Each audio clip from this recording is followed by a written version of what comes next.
Voz Semilla, Polifonía de Saberes. Una producción del Laboratorio de Educación y Mediación Intercultural de la Facultad de Filosofía de la Universidad Autónoma de Querétaro. Hola a todos y todas. En este episodio vamos a entrevistar a la maestra Estela Mayo, que es recién egresada de la MEAEB, y vamos a platicar un poco sobre el proceso de su investigación en la comunidad de Victórico Grajales en Palenque, Chiapas, y vamos a conocer un poco de la realización de su tesis de maestría. Vamos a tocar puntos como cómo es realizar una investigación en una comunidad, en este caso indígena Chol, y cómo ella se dedicó a recopilar las historias orales de su comunidad y cómo esto se contrasta, ¿no?, con la historia oficial que se cuenta.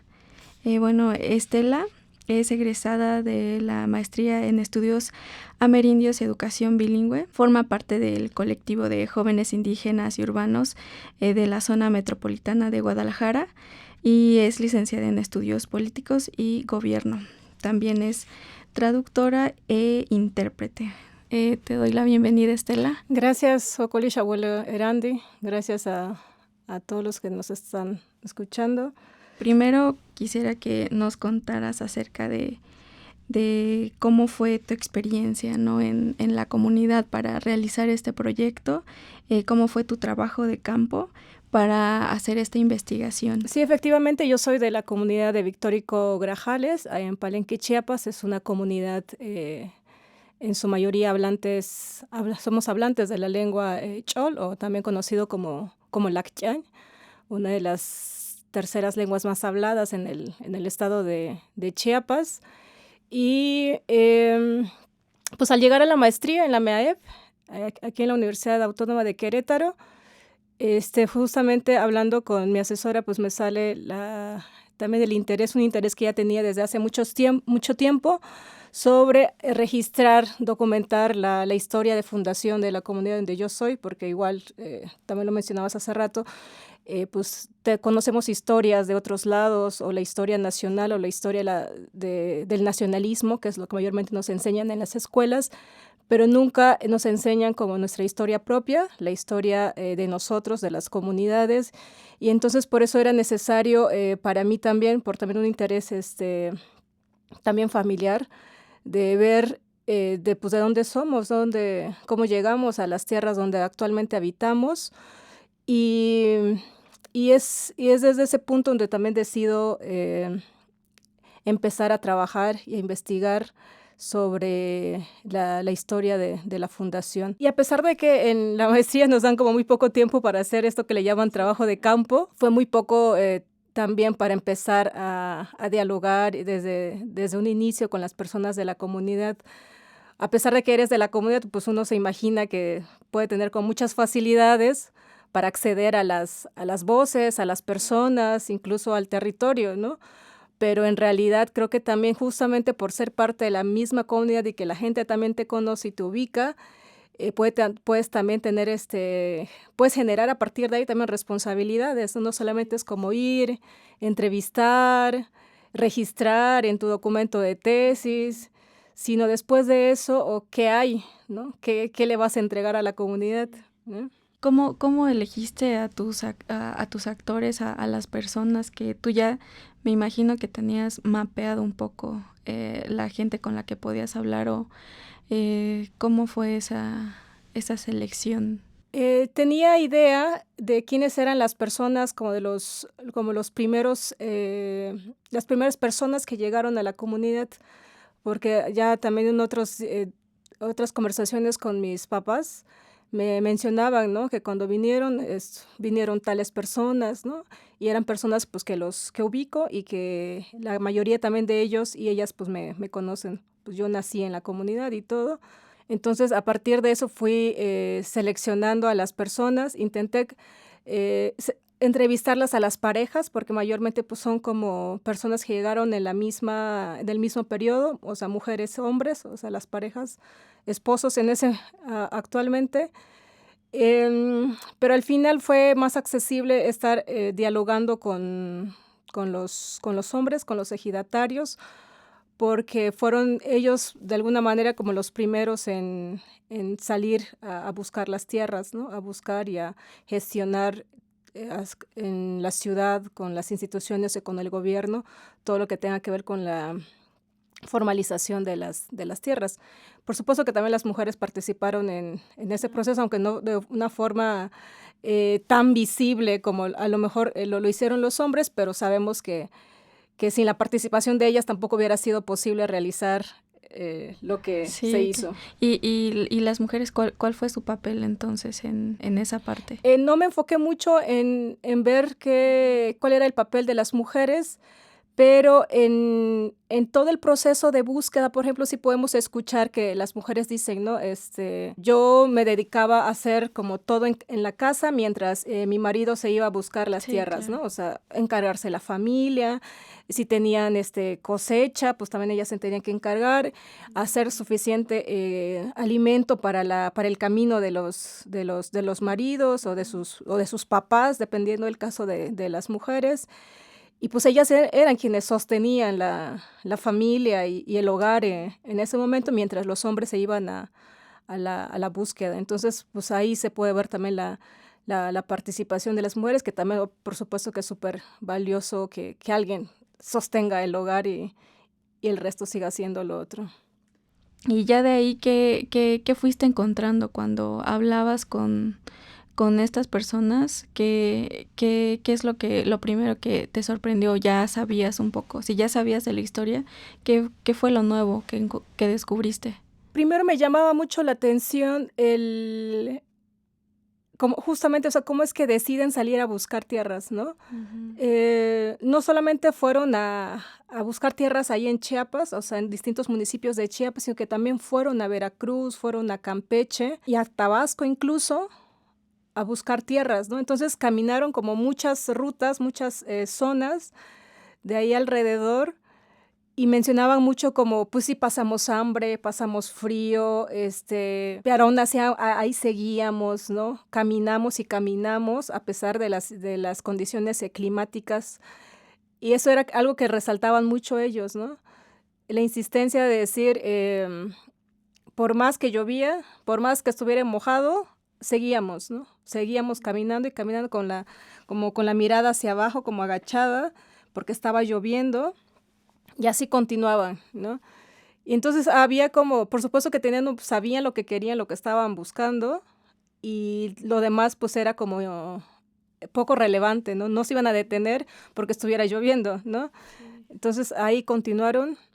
Y lo otro es como ya la organización, ¿no? O sea, pues provenían de al final de distintos municipios. ¿Cuántas personas eran aproximadamente, sabes? Fueron llegando como en distintas olas, pero al final actualmente son 62 ejidatarios, okay, como los titulares uh-huh, que tienen como el certificado agrario, pero obviamente pues ya a estas alturas pues ya son más porque pues ya los hijos, ¿no? Que fueron ya casándose, pues también ya se han ido integrando a la comunidad, aunque no tengan el título de ejidatario, se les llama pobladores allá, pero aún así pues colaboran y hacen todas las actividades comunitarias al interior. Ok. ¿Cómo fue ese proceso de el resultado, ¿no? De que te dio esta investigación? Que ¿nos puedes contar un poco cómo fue, qué usaste, cómo le hiciste, cuáles fueron esos pasos para llegar a lo que hoy ya te trajo, ¿no? la tesis? Bueno, en el tiempo que nos dieron de hacer trabajo de campo, primero pues ya había identificado, ¿no? Quiénes podrían ser como los colaboradores, y ya después fui a hablar con ellos primeramente como para platicarles qué estaba haciendo ahí. Pero antes de eso tuve que haber pedido autorización del comisariado ejidal. Sí, claro. Una autorización de lo que iba a estar haciendo ahí, porque me iba a ver ahí grabando con personas y era necesario que también se enterara como la autoridad, ¿no? Y sí, pues claro. sí, me lo autorizó y todo. Y ya fui a las casas de las personas para explicarles lo que quería hacer y si me daban algún tiempo para hacerles una entrevista sobre cómo habían llegado a la comunidad. Y pues hasta eso todos me dijeron que sí, que todos estuvieron como muy, muy dispuestos y dispuestas a colaborar y a hablar conmigo. Incluso esto de que también la propia universidad pide como la autorización de usar sus nombres, sus voces y su rostro, pues también no hubo problema en que me lo autorizaran. Ya con las entrevistas, pues ya llegando a la universidad, pues tuve que hacer un trabajo también de transcripción, transcribir pues todos los audios, y después traducirlos al español, porque pues todos eran hablantes de la lengua chol, entonces fue necesario también hacer el trabajo de traducir al español. Y ya con la información que tenías, ¿cómo la manejaste? ¿Desde dónde empezaste? ¿Cómo fue esa decisión de voy a hacer este armado? O sea, ¿qué tuviste que... ¿cómo fue tu análisis o en qué te basaste, ¿no? para hacer ya toda esta memoria? Primero escuché otra vez como todos los audios, así de todos, escuchar todo, y ya después fui identificando como los temas como más recurrentes, y que en este caso salieron 2, que tenía que ver con todo este proceso de migración, y el otro tenía que ver con ya la conformación del ejido, ¿no? En cómo se organizaron y cómo fueron a formalizarse como ejido, y la gestión de los documentos, etcétera. Entonces fueron como esos 2 momentos que fueron como más recurrentes en las narraciones, y a partir de eso fui construyendo como, ahora sí ya la memoria memoria colectiva también de la comunidad. No darle un formato que normalmente se conoce cómo se narran, ¿no? Las historias, ¿no? Que tienen que tener un inicio, un desarrollo, un final, etcétera, como una estructura muy marcada. Entonces aquí pues no tuvo una estructura como muy cuadrada, o sea, cada persona estuvo narrando dependiendo cómo sabían narrar. Y a partir de ahí lo que sí se identificó es que pues todas las personas pues sí hablaban de un desarrollo de la historia, ¿no? Que es donde hablaban del proceso de la migración, la conformación del ejido, ya como contenido de la narración. Tenía también como un cierre, una conclusión de las narraciones, que fue lo que se identificó, como para también remarcar que ya era necesario ir como cortando nuestra conversación, y ellos mismos te iban diciendo, ¿no? Es como esto ya es todo lo que te voy a decir, ¿no? Y es todo lo que sé, y hasta aquí puedes cerrar la entrevista, ¿no? Pero fueron pautas que ellos mismos me fueron como marcando, y por supuesto yo también tenía que entender lo que me estaban diciendo para no tampoco llegar a hostigar ni hacerlo, ni tampoco hacerlos hablar de más. Sí, claro. Me hablabas de que tú reconocías 5 momentos. O sea, no nos puedes decir un poco de cómo fueron, o sea, cómo fue que te diste cuenta o cómo fue que tú armaste esto a partir de que te diste cuenta de que habían 5 momentos. Primero en el análisis de las narraciones se obtuvieron 5 tropos que le llaman de las artes verbales, que fue como la primera parte del análisis de las narraciones, como identificar como qué recursos lingüísticos, que también a la vez son literarios, usan las personas para narrar, ¿no? De ahí se recuperaron estos 5 tropos de las artes verbales entonces ahí nos dimos cuenta que la gente usa paralelismos, usa también metáforas, al hablar también usan topónimos, también los recursos evidenciales, y también muy marcado eso que mencionaba hace rato, los recursos de cierre, ¿no? Entonces esos fueron como los 5 también tropos que se identificaron, que se analizaron en parte del trabajo de tesis, y posteriormente ya como la memoria colectiva relacionada a la fundación de la comunidad también fueron 5 momentos, ¿no? Que también fue identificando justamente con lo que te mencionaba, que se relaciona en cómo ellos también fueron narrando. Como que lo clasifique en momentos, porque justamente tampoco quería que se viera cómo se cuenta la historia del país, por ejemplo. En 1980 y tantos inició no sé qué. Luego en 1800 como si fuera en orden cronológico, que es como mayormente se muestran las historias. Y aquí no, entonces yo quise como retomar tal cual la gente me iba narrando. Entonces yo lo quise poner como en momentos, ¿no? O sea, la gente cuenta, entonces las personas de Victoria Grajales hablan de su historia de fundación, como resaltando momentos y resaltando experiencias colectivas, ¿no? Eso fue como lo importante para ellos, ¿no? Porque también era importante mencionar que cuando ellos hablan de todo el trabajo que hicieron, siempre hablaban como en colectivo, ¿no? Nosotros hicimos, ¿no? Nosotros fuimos, trabajamos, la gente hablaba en plural, ¿no? Y bueno, eso también como que es una particularidad de la lengua, ¿no? O sea, tanto de, no solo o sea, tanto de la gramática de la lengua, porque no sé si algo que me di cuenta del chol es que siempre es como que la nuestra. Siempre yo escuchaba así de si quieres que te pasen algo, siempre es pásame nuestra sal o nuestro esto. Tiene también, ¿tú crees que tenga que ver, ¿no? En cómo también nombramos y hablamos desde esta parte de nosotros? Sí, yo creo que también una cosa que creo que es real, pues es que al final y al cabo la lengua pues es también totalmente cultural, ¿no? Entonces también tiene cargas simbólicas, hay culturales, que al momento de hablar, pues obviamente también sale, o sea, toda esta también carga cultural que tiene la lengua en sí, ¿no? Entonces al hablar como de nuestra, creo que también es parte de las cuestiones culturales como pueblo chol o chol, o como hablantes de la lengua lacchián, y que se ve reflejado ahí también, ¿no? Porque si bien sabemos muchas de las cosas que se realizan, pues no lo hacen de forma individual, aunque sean entre familias, ¿no? Entonces casi siempre las labores, las actividades o cualquier otra acción relevante para la familia o para la comunidad siempre se hace en colectivo, entonces no hay como trabajo casi individual en los procesos comunitarios. Sí, claro. Y para ti, ¿qué significa hacer pues esta historia, ¿no? Como ya lo habíamos mencionado un poco, ¿cómo se contrasta o cuál es la postura, ¿no? De hacer una historia que pues no estamos acostumbrados a contar o a pensar que nuestras historias también importan, por más mínimas que sean. ¿Cuál es tu postura y si también tienes esta parte de la comunidad?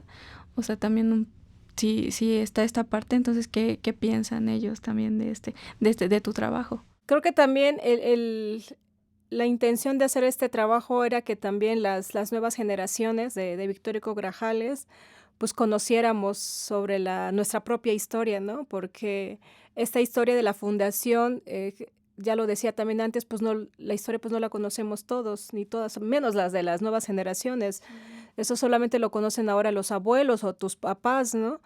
Pero fuera de eso, pues no sabemos, o sabemos como ciertos pedazos de la historia nada más, pero no sabemos como de forma corrida cómo es que llegamos a lo que ahora es Victoria Hugo Grajales. Entonces, por eso es que para mí también era importante tener como un registro donde se pudiera leer, donde pudiéramos leer por lo menos parte de nuestra historia. No, tampoco voy a decir que este trabajo es como recopila como todo, con total exactitud la historia de fundación. Y eso es también como una de las cosas que mencionaba incluso las artes verbales o en el tema de la ejecución, que después de todo esto puede ser también sometido a críticas, ¿no? O sea, también la gente puede decir, no, esto no es cierto, esto sí es cierto, ¿no? Y aparte porque hay que decirlo también porque no participaron como todos los primeros ejidatarios, ¿no? O sea, sí estuvo ahí una parte que también dieron su voz y que también coincidían con lo que el resto mencionaba, y por eso se retomó como los datos que coincidían con el resto, ¿no? Pero también efectivamente, pues tal vez seguramente también faltó algún dato, alguna información, qué sé yo. También está abierto como para que se siga pues nutriendo, que cualquier persona que tenga interés de la comunidad pues lo pueda usar o retomar para otros trabajos. Sí, y me parece interesante este planteamiento que dices porque, o sea, estamos como que acostumbrados a que la historia que ya tenemos como en los libros, que ya está todo, o sea, ya están todos los datos, ya están todas las fechas, ya no hay nada más que buscar. Entonces, creo que esto es esta parte como que bonita porque queda abierta, ¿no? O sea, no es que te hayan faltado datos, quizá es porque se puede nutrir. O sea, tú con este trabajo que en la maestría pues te dan cierto tiempo, entonces uno con el tiempo tiene que hacer como que lo posible para construir este trabajo, pero sí es cierto, o sea, ya está, hay un grano ahí de arena muy grande y que va a venir y que el trabajo va a permanecer ahí. Y bueno, como ¿qué es lo que sigue? Porque viene algo también más bonito de tu trabajo que se va a desprender, ¿no? Se va a desprender algo importante de tu trabajo que si nos puedes contar también un poco sobre eso. En estos próximos meses estaré trabajando en un proyecto de artes verbales justamente, que es del gobierno federal, donde es el proyecto que metí salió seleccionado y justamente se relaciona con este trabajo de tesis, donde ahora esta historia se pueda ver plasmada en algo más visible, ¿no? Algo más real, como un libro, por ejemplo, ¿no?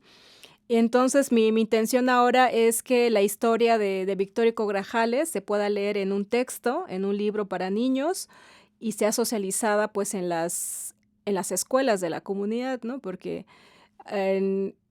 hablaba con una persona allá en la comunidad y me decía también eso, ¿no? Eso es muy importante, me decía Estela, porque así, o sea, más personas y más niños pueden saber nuestra historia, ¿no? Y hay que decirle a los maestros, cada maestro que llegue a la comunidad tiene que aprenderse la historia de Victoria Hugo para que lo enseñe en las escuelas, me decía él, ¿no? Sí. Y si no se lo aprende, que se vaya.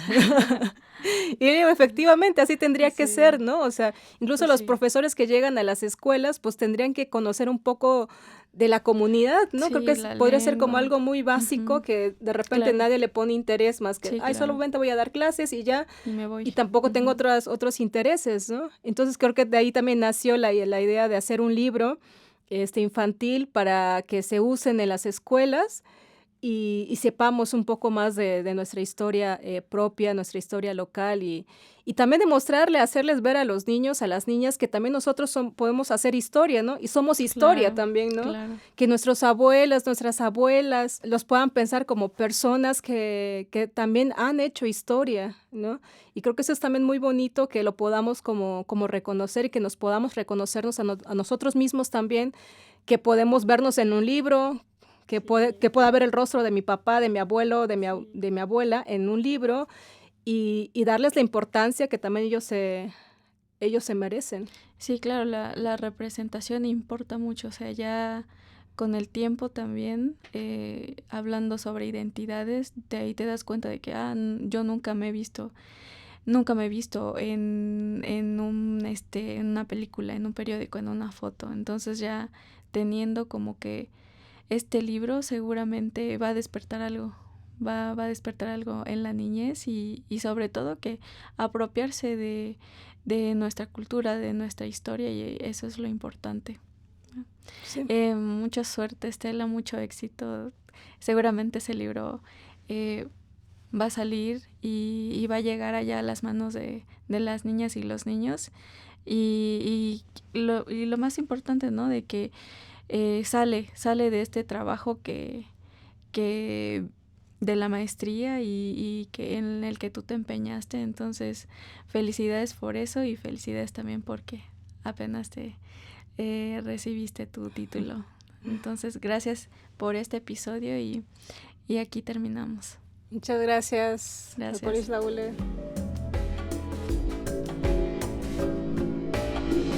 Esta es una producción del Laboratorio de Educación y Mediación Intercultural de la Facultad de Filosofía de la Universidad Autónoma de Querétaro. Te invitamos a seguir las actividades del laboratorio a través de nuestras redes sociales en Instagram y Facebook. Escucha este y otros episodios en las plataformas de YouTube y Spotify. Voz Semilla. Polifonía de saberes.